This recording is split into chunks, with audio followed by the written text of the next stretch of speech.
و این رویدادهای فرهنگی مهمترین جزء زندگیشان شده. جام جهانی، مجموعه لیگ برتر، رگبی، کرکت، هاکی، تنیس، هر ورزشی که باشد میبینیم که تمام ملت ها در گرد ورزش جمع میشوند و قهرمانان ملی ورزشکاران میشوند. حتی در عربستان سعودی و در کشورهای اسلامی خودمان قهرمانان فیلی همان فوتبالیست ها شده اند.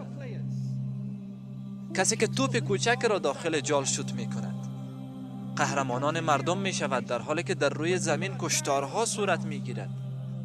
ولی ما با این رویدادها مشغول شده ایم و این یک نوع تلقین ذهنی است که بر ما تحمیل می شود. با استفاده از موسیقی قوی که با احساساتمان بازی می کند و با ویدیوهایی که به دورترین نقطه دنیا پخش می شود، طرز تفکر مردم تغییر کرده.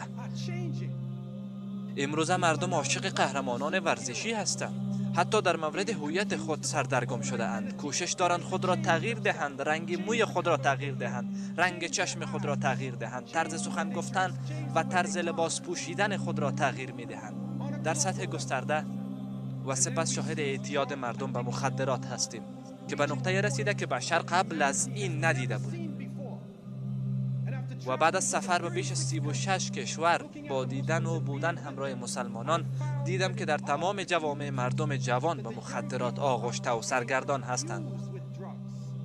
در کشورهایمان به شکل گسترده رایج شده و هر نوعی که باشد: کوکائین، LSD، سایکدلیک، دپرسانت شما را در حالتهای مختلف قرار داده و گیج می کند، اما یک دنیای دروغین و یک وابستگی دروغین را برایتان ایجاد می کند. بنان شما وابسته به مخدرات می شوید و الله متعال را فراموش می کنید. خدای شما همان مواد مخدر می شود. خدای شما مواد نیشه آور می شود و این وابستگی را در میان انبوه از مردم مروج ساختند. طرح مأسونی آنها این است که جهان را برای آمدن